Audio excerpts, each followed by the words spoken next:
shows up in several different forms, that you would ease all of our anxiety. We pray for the children and teachers and all of those who are affected by the anti-LGBTQ rhetoric and bills that are being made and passed. We just pray that you would put people in folks' lives who will love them and affirm them and believe them, God, because we know that you've created each one of us so uniquely. And so please help us find creative ways to affirm, to love, to resist all of the evil that continues in this world. So God, prepare us now to hear your word and strengthen us for your work. In Christ's name, amen. Awesome. Okay. So we turn now to the message. I know that last week Ryan hit a little bit on the book of Job, but we're going to just extend that a little bit. We've talked about Job a little bit in our book club, but I thought, well, we haven't talked about it in church, and it fits with the theme, so just going a little bit deeper with that. And I'm gonna kind of stretch us all across the book of Job, even though I'm gonna read only a couple verses right now. It's a really long book, it's a really complicated book, but I'm gonna try to put my arms around as much of it as I can. And so the scripture reading this morning comes from Job chapter 2, verses 11 through 13. And I'm gonna butcher these names, but I'm gonna do my best. And so it says, "Now when Job's 3 friends heard all these troubles that had come upon him, each of them set out from his home, Eliphaz the Temanite, Bildad the Shuhite, and Zophar the Naamathite. They met together to go and console and comfort him. When they saw him from a distance, they did not recognize him, and they raised their voices and wept aloud. They tore their robes and threw dust in the air upon their heads. They sat with him on the ground 7 days and 7 nights, and no one spoke a word to him, for they saw that his suffering was very great." This is the word of God for the people of God.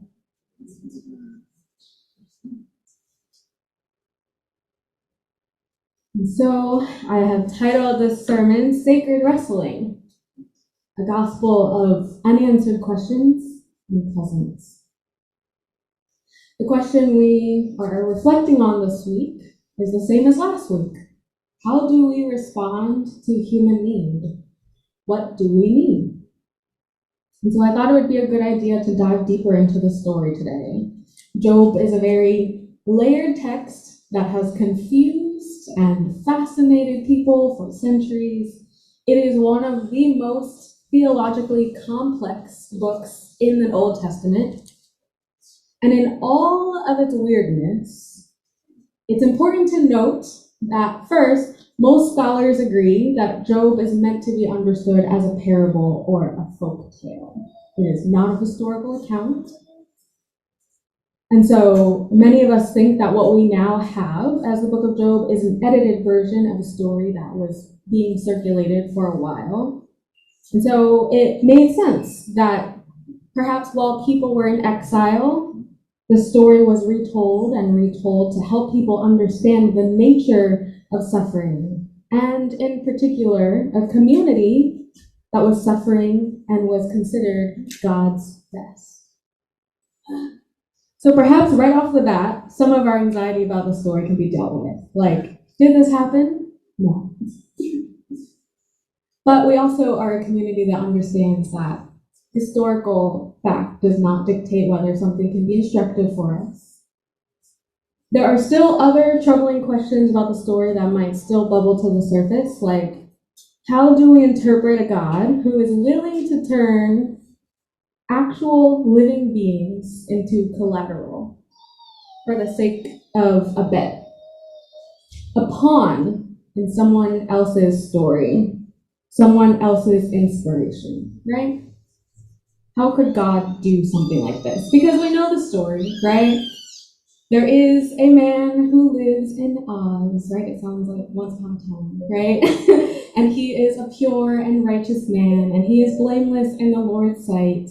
And then all of a sudden, we pivot towards the heavenly courts, and the devil is searching and looking and goes to God and says, the reason he is so righteous is because you have so protected him. And so I bet if you took all of that away, he would forsake you. And somehow in the narrative, God says, that's a good idea. I think if you took everything away from him, he would still be faithful to me. So let's try it out. And so immediately he loses his livestock, which is his job, his income. He loses his children. He loses everything except for his wife. And that's supposed to be an inspiring beginning to a story. God's power and God's ability to move things in our life. And so it's a troubling story for a lot of reasons. But journey with me. So given all that Job has experienced and lost, he is obviously in dire need of support. At first, his 3 friends respond really well in the text that I read today. Immediately upon hearing about their friend's devastation, they spring into action. They run to console him. We don't know how they learn about this horrific tragedy that has happened. All we know is that they quickly clear their schedules at a moment's notice, and they journey from each of their respective places in order to comfort Job in his time of distress. And so we celebrate with them because such visits can be really awkward, and so it was probably admirable to go as a group together. And so unlike the 4 kind of detached messengers who tell Job about everything he has lost, the friends make a plan to be at his side. At first, they are depicted as being sensitive and empathetic. They see Job from a distance and they can hardly recognize him. Though in their minds they may have come to his home with well-planned out responses, they quickly realize that no words are going to help. And so they weep aloud. They sprinkle and tear their clothing. They throw dust in the air. They join themselves to their friend's sorrow. His sorrow is their sorrow. His pain is their pain. And so we admire this. They are willing to bind themselves to Job, even in his traditional mourning rituals. And most importantly, they simply sit with him in silence. They do not check him into a hotel, or throw on a TV show, or whiz him off on a road trip, or attempt to distract him some other way.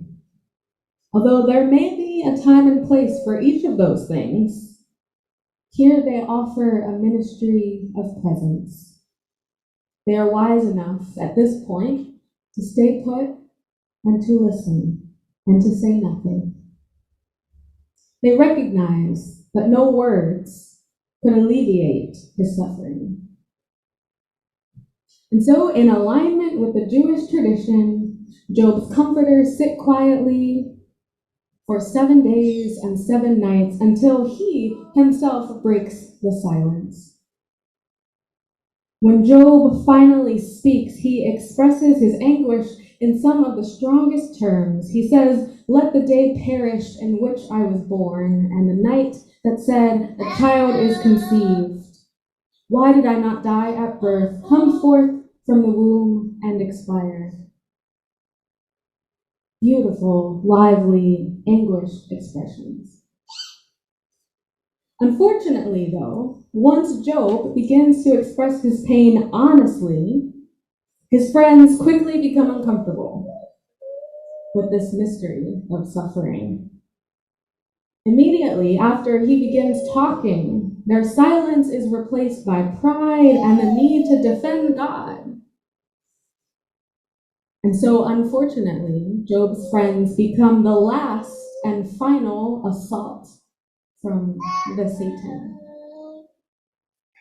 They begin jumping to conclusions and trying to find explanations for the suffering. The first of the three acknowledges that Job may have done some good things in the past, but then he shifts blame. And he says, think now, who was it where the innocent ever perished, or where the upright were cut off? And then the second friend basically says the same sentiments. He says, see, God will not reject a blameless person or take the hand of evildoers. And then the third friend follows the pattern. If iniquity is in your hand, put it far away. Do not let wickedness reside in your tents. Surely then you will lift up your face without blemish. You will be secure and you will not fear. And so, slowly, throughout the book, Job's friends turn into useless theologians, searching desperately for answers, endlessly talking about God rather than talking to God about their friend. Their theology is very simple. God sends suffering to people only when they have sinned. You have experienced suffering, so you must have done something wrong. And so, to be fair, their theology at this point is not unfounded, because we know that throughout the biblical tradition, at this point, there were many examples of this line of thinking. Many examples of people being told that if they followed God and kept the commandments, blessings and prosperity would follow them. And on the other hand, if one disobeyed God or somehow upset God, that blessing would be removed. And then there are also the countless examples we have of God actually sending punishment for sin, such as Sodom and Gomorrah. Weird story.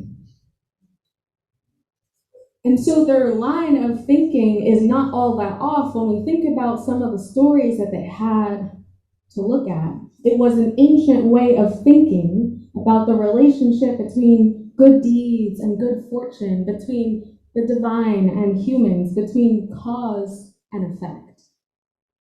And so it would have been weirder if the people of Israel somehow had gotten away from this line of thinking.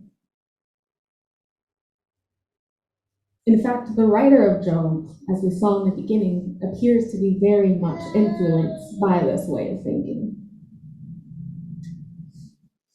And this type of theology, though icky, still remains with many of us today. We hear Job-like sentiments like, God sent this to teach you a lesson, or God wanted to test your character, or God wanted to see if you would trust him. And I'm not sure I can believe in a God like that. But from the story of Job and countless others, we know that suffering is far more random, far more complex, and could never be summed up in such a straightforward way. Meanwhile, Job here, whose life has been uprooted and heart ripped out, is the most honest one in the room. He laments. He calls a spade a spade. He calls a thing a thing. He says, I will not restrain my mouth. I will speak in the anguish of my spirit. I will complain from the bitterness of my soul. And he holds on to his integrity. He knows he has done nothing to deserve this. So our friend Job, he is raging, he is wailing, he is calling for the manager. He is demanding answers. He is shaking his fist at heaven. He is grabbing God by the collar saying, you promised me. He questions, he probes, he engages in sacred wrestling. Sacred wrestling. And so throughout the book, we see God being taken to task by Job. Job saying, I desire to argue my case before God. How many are my iniquities and my sins? Why do you hide your face from me and count me as your enemy? And so Job engages in extended dialogue, bringing the extended complaints before God.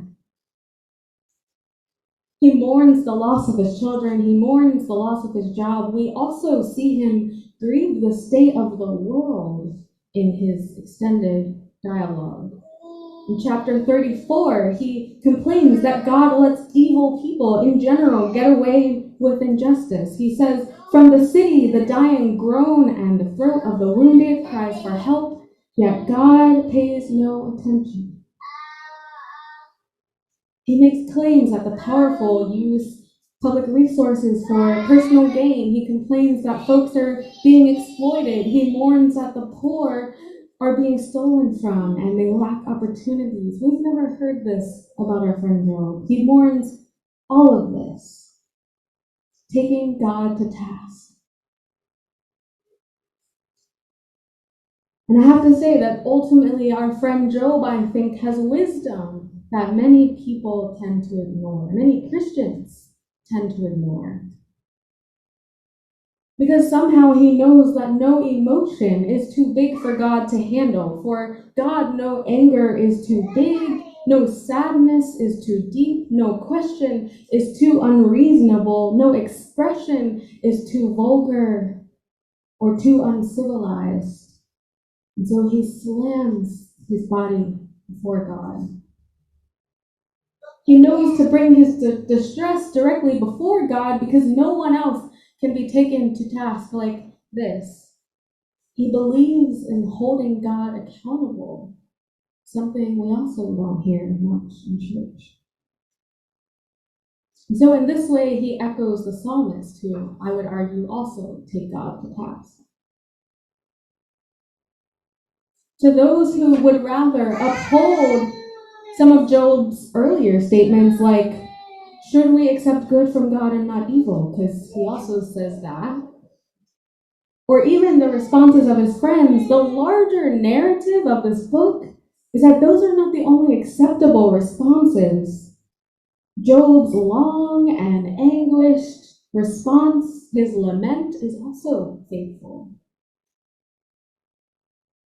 And so, as the main character of the book, Job's example gives others permission to demand answers of God, to wrestle with the unexplainable.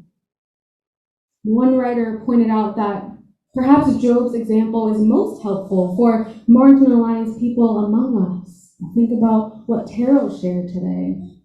The students, the teachers who are being told by schools, by laws, that they can't be who God created them to be. And so some look at Job and they say, those are the people who feel the most solidarity with Job. In Job, we learn that suffering should not be normalized. We do not have to accept it. He throws himself at God and says, why?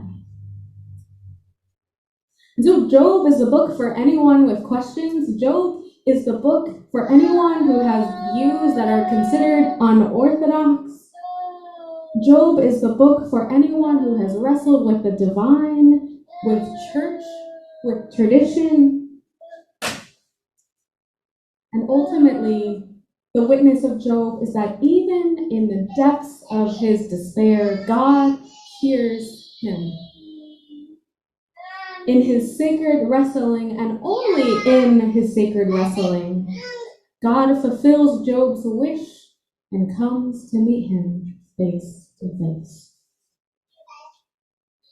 Yet when God finally speaks, which, by the way, it's a long time before we're waiting, but when God finally responds, God does not explain anything or offer easy answers. And sure, that might also frustrate us.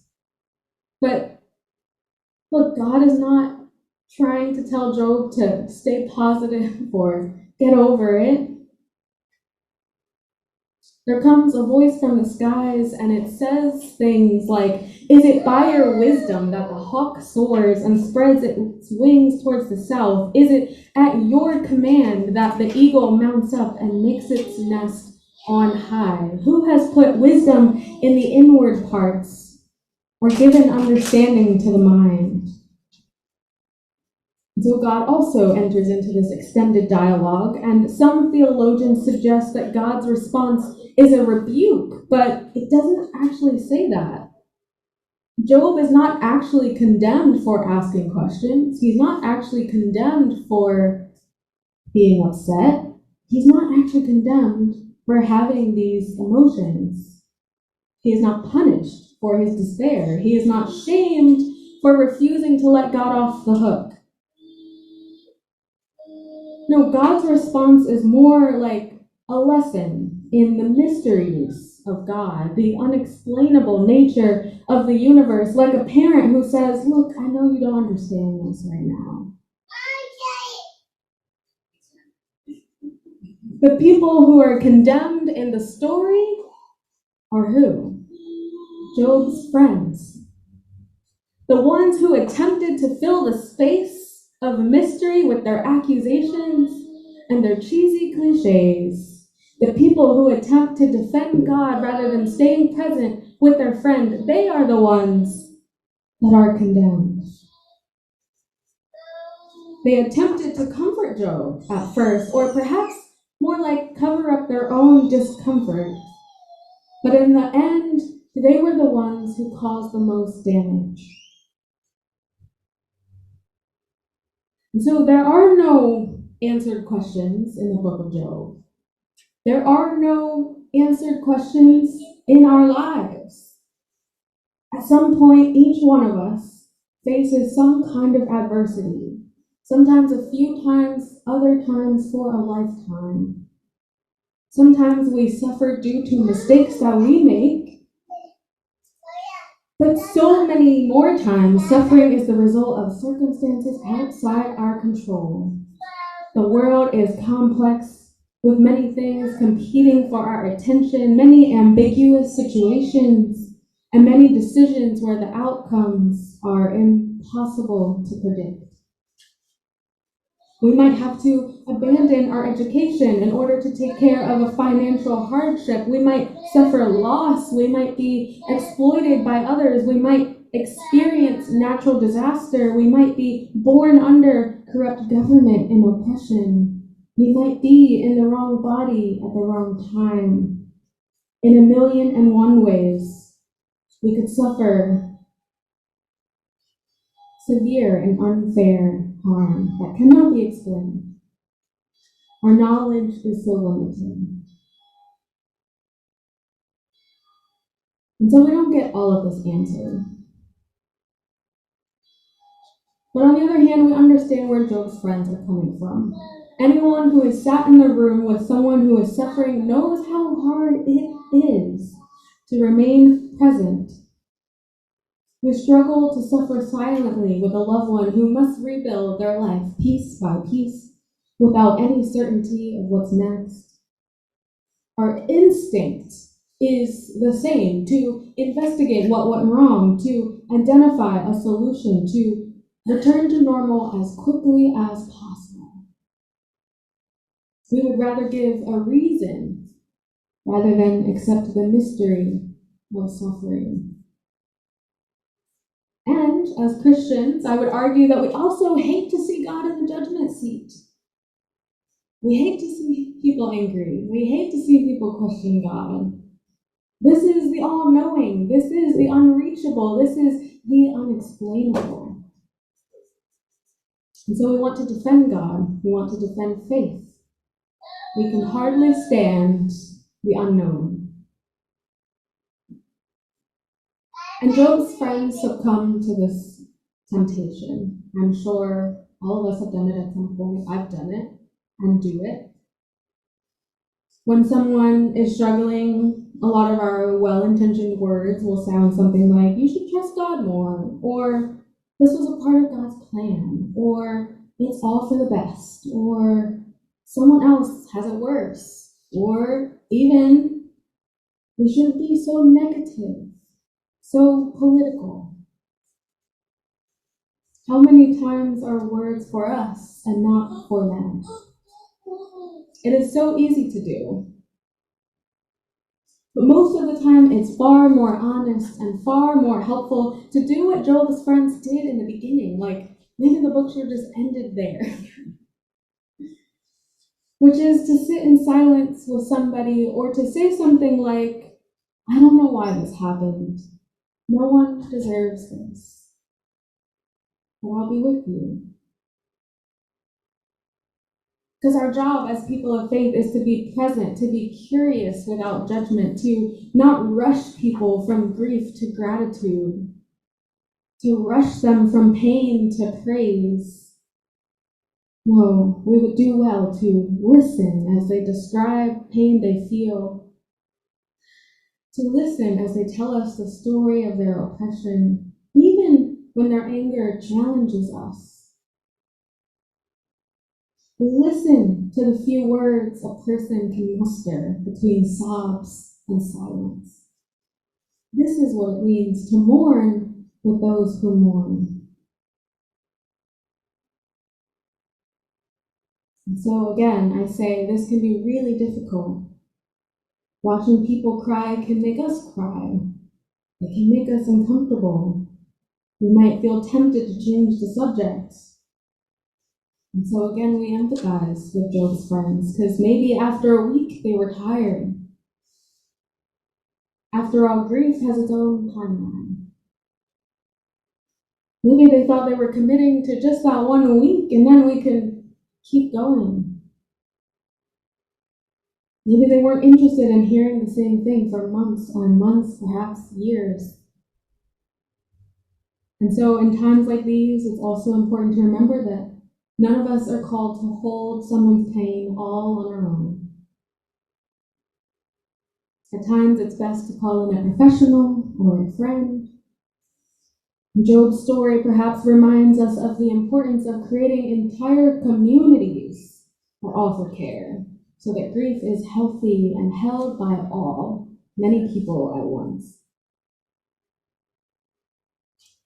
But most importantly, what we learn from our friend here is that no matter what, even if we live a life with many unanswered questions, grief is not too much for God to hold. God is not running out the door because of our anger, because of our grief. A life of faith can also mean a life of wrestling, a life of question, a life of doubt, a life of going to bat with God.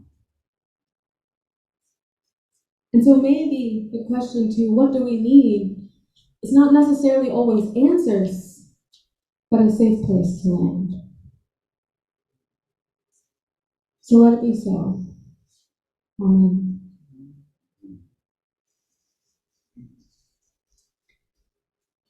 At this time, you have the opportunity to respond as you would like.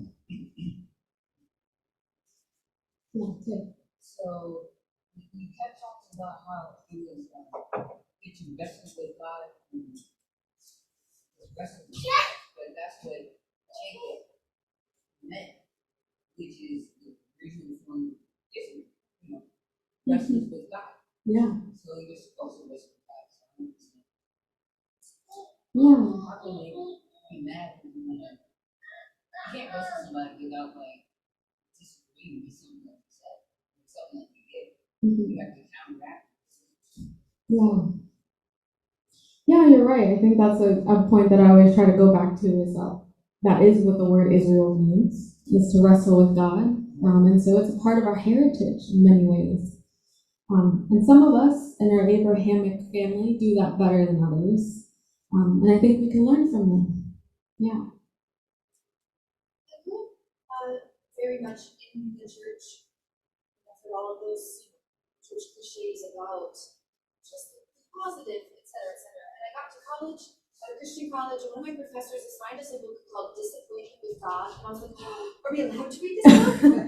This sounds heretical, but it was transformational for me as a person reading this book. And now I won't remember everything that's in it, but just this idea that if we believe God already knows our whole heart and knows who we are at our core and desires authentic relationship with us, then yes, that will sometimes involve my authentic feelings of I'm really disappointed by this, the way that God has or has not acted or intervened or the state of the world. Mhm. And I'm saddened that it took me until college to realize that that was even an option. And I'm still learning how at the age of 38 to figure out what that means and what that looks like. But I think you're right. We should just consider that to be a normal part of what it means to have faith is often talked out. And so it was a great book. Disappointed with God by author, I don't know.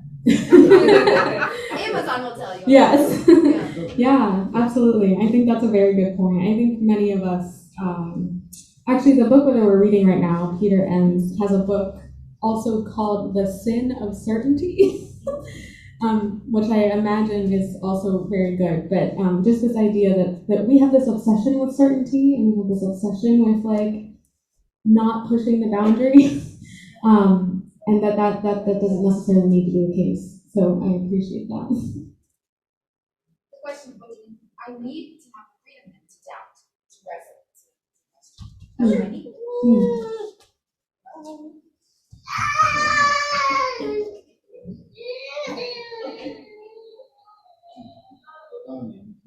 Yeah, well, thank you very much. It seems to me that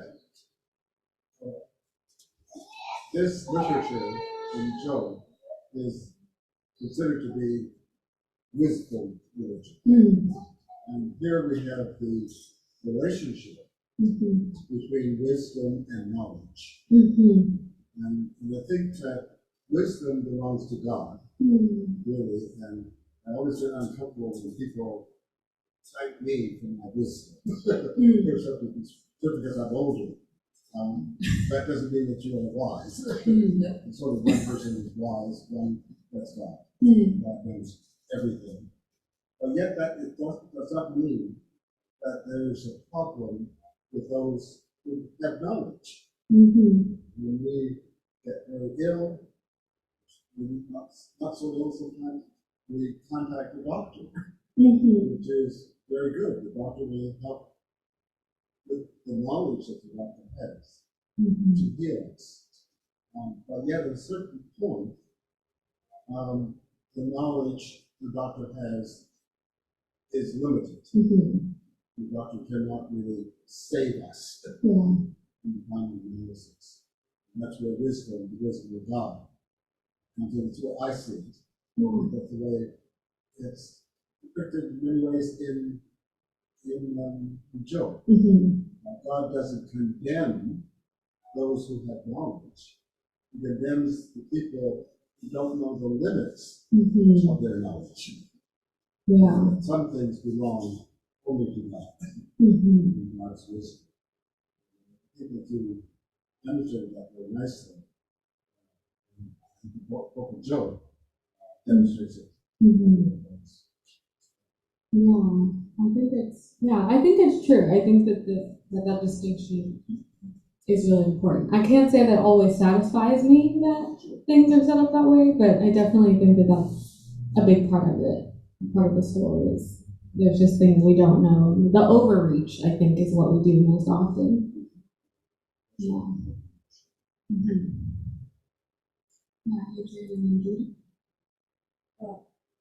In terms of suffering, I don't know how many of you saw this just really sad story about the couple in Kentucky that lost touch with each other. And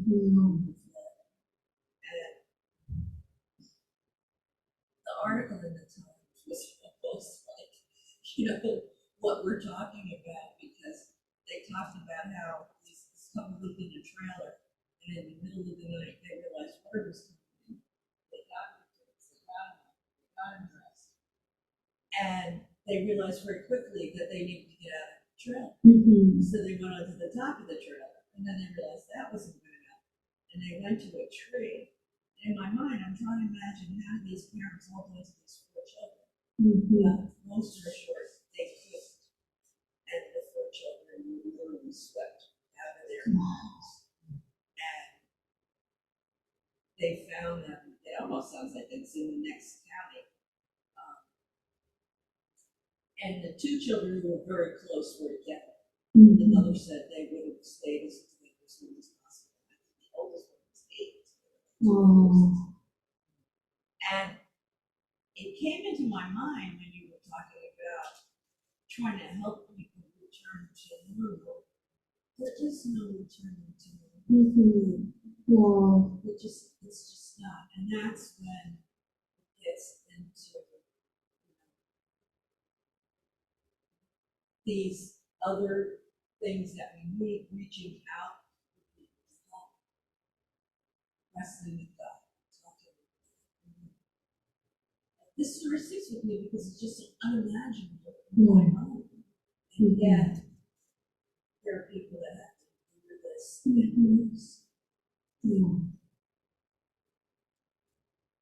I think, to me, that's sort of like the story of Job. I just read about this. Yeah, that's awful. I hadn't heard about that one, but I think it also reminds us that, you know, this could be a folk tale, but it is real for many people in various ways. Yeah. I think Job allows us to be okay with us being with God and be okay with not being okay with things that God chooses to be okay with. And it's okay not to be okay. And that permission from read Job and him lamenting and his friends going, are you sure you didn't do anything? And he's like, no, God, I didn't do anything. Yeah, they're like, sure. So it gives you, I mean, okay, you gotta go, God, I'm not happy with this. You know? And even though God kind of came back with like, do you control the sun, the moon? Do you lock up the Leviathan? Do you feed the crows? Do you know the times of the tides? Are you controlling this? No? Then there's a lot you don't understand. So you ain't gonna understand this either. But you're okay with like going, okay, I don't understand, but can you explain it? You know, help me out here. Yeah. Thank you. I think Judy was going to say something. This, to me, this story, Job, beautiful part for me is Job's dependency. In spite of everything that was going on in his life, he obviously depended on God. His life was good. His children were alive. He depended on God. But when everything was wrong, he had to control it. He still depended on God, even in his anger, his frustration with God. He still dialogued with God. So his dependency is what how I see my faith is that dependency. That there is no other. Family is family, friends are friends. God is what's in the soul that keeps you going. Knowing that.